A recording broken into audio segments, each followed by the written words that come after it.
This side, Rahul Magan here is a Group Chief Executive Officer, Treasury Consulting, and also a venture capitalist. As we speak, Treasury Consulting Group is a multinational headquartered group based out India, Singapore, and Hong Kong. More importantly, we do have offices in 3 parts of the globe. As an organization, we are a hedge fund. Now, which means that we are a proprietary desk. Now, our fund is completely proprietary in nature. Now, which means that we are not taking the third party capital. So whatever positions which we are taking in the market, which covers equities, commodities, currencies, crypto, none of the positions is backed up by a third party capital. All positions are by our own company. That is the most important thing. Functionally speaking, just like American hedge funds, we cover FICC, which is fixed income, currencies, and commodities. We do cover many other asset classes and intend to cover many more asset classes. But like I said, we would continue to be proprietary. No third party capital is involved. That is a very important thing which I wanted to convey. Apart from that, we hold our news desk. We hold our, financial consultancy business. We hold our private placement programs. We hold our pension fund desk. We hold our family office desk, our trainings, our video trainings, our learning desk, and Sheetal Academy, and many more. If you wish to have any information, you can WhatsApp on my personal number, which is +91 9899 242 978. Alternatively, you can WhatsApp on our back office, which is +91 9818 485 155.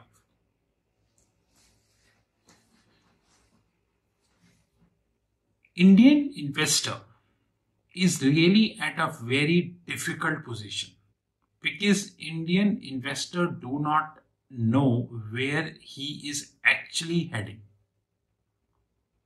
Now, today we got 3 different news, and in this video, I will try to cover all 3 or at least 2. Number 1 news. Domestic institutional investors pumped near about 1 lakh crores, which means around $14 billion in Indian equities since March. Now we are in December, which means that in the last 9 months, domestic institutional investors pumped near about 14 billion US dollars. Now, who are domestic institutional investors? Like Life Insurance Corporation, like mutual funds, like we have broking firms, like we have insurance companies and small kind of setups. Do you really think that in the last 9 months, after having around 14 billion US dollars, they would left in a situation to input more money? That's a very important point, especially when LIC is on sale in 2022. I have raised this issue many times that once LIC on sale, then it would be a very difficult setup for LIC to continue to be the largest DII in India.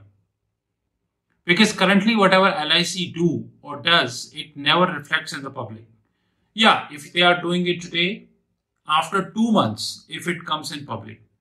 But once they get listed, whatever they're going to get it done, it would come in public with immediate effect. This would hit their valuations, this would hit their stock price, and this would hit the perceptions. The entire data would come in the public domain on Reuters, Bloomberg. Their whole balance sheet will come on Reuters and Bloomberg. In short, the domestic institutional investors are pumping a huge amount of money in the market. On the other side, the foreign institutional investors are consistent sellers. Consistent sellers. They are not the sellers, consistent sellers. Every day they are selling. I have made this point very many times that foreign institutional investors are accountable towards their client money, their own money. That is why they are selling. While domestic institutional investors have no accountability, and that is why they are buying from the market. That's more important one. We have seen equity mutual funds have taken positions in the company like Nike, Policybazaar, Paytm, Zomato. All loss-making companies.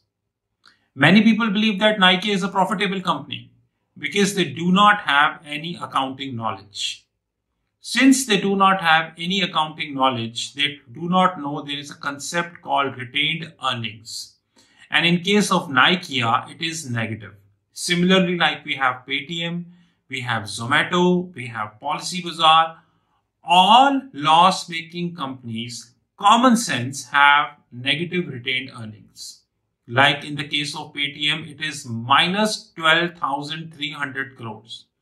Now, which means it raises a question, at least to me, to the auditors of the Paytm, PwC, Satyam Wale, that is Paytm can be termed as a going concern by having near about 12,300 crores worth of retained earnings negative.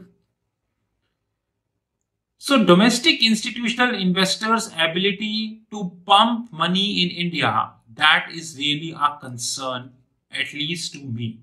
It might not be a concern to others, that is definitely not a problem, but it is definitely a concern to me. They have already pumped around 100,000 crores in the market.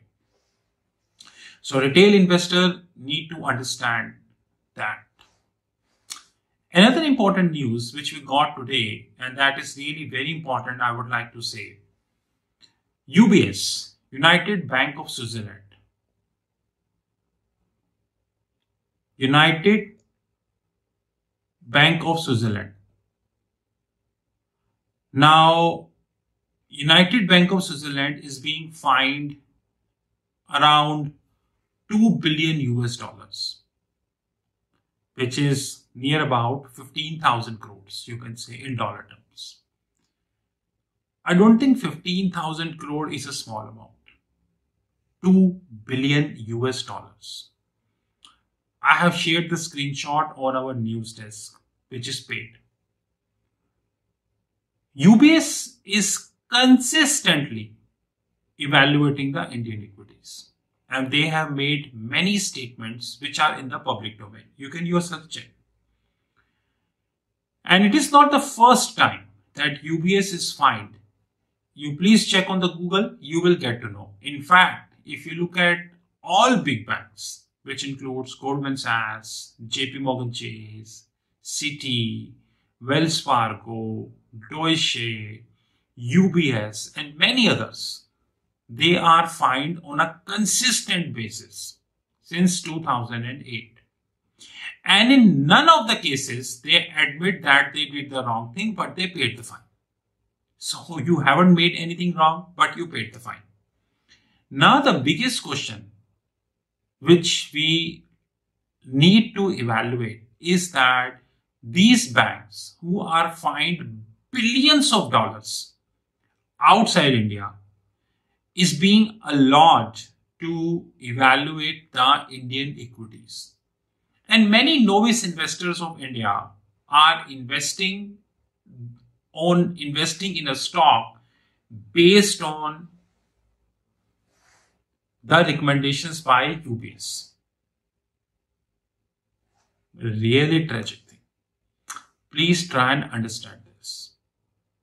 Now they are called the brokerage houses. Jefferies, CLSA, UBS, Goldman Sachs and many more. But their all credentials and many more are on the Google. Now, HSBC, Hong Kong, Shanghai and Banking Corporation, is fined by the Britain regulator about 85 million US dollars. 85 billion, which is around 600 crores, you can say, because of the anti-money laundering failings. And HSBC also gives statements about the Indian equities. You please check on the Google. Now, what is the message which I would like to convey? In India, we are reliant on these brokerage houses, those who are fined heavily. In fact, effective 2008, I have seen many times that the brokerage houses never warn the investors. Rather, they are misleading the investors. That's more important thing. So in this video, what I would like to convey is number one, domestic institutional investors are buying a huge quantity, 1 lakh crores in the last 9 months, which means near about 14 billion US dollars. From where did they got 14 billion and how long they might continue with this? That's a very important question to me. Second, the big banks like UBS, United Bank of Switzerland, HSBC, Hong Kong, Shanghai Banking Corporations, they are consistently fined.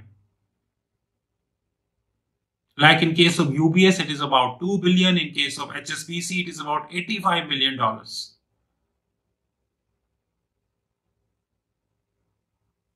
And our investors trust on these banks.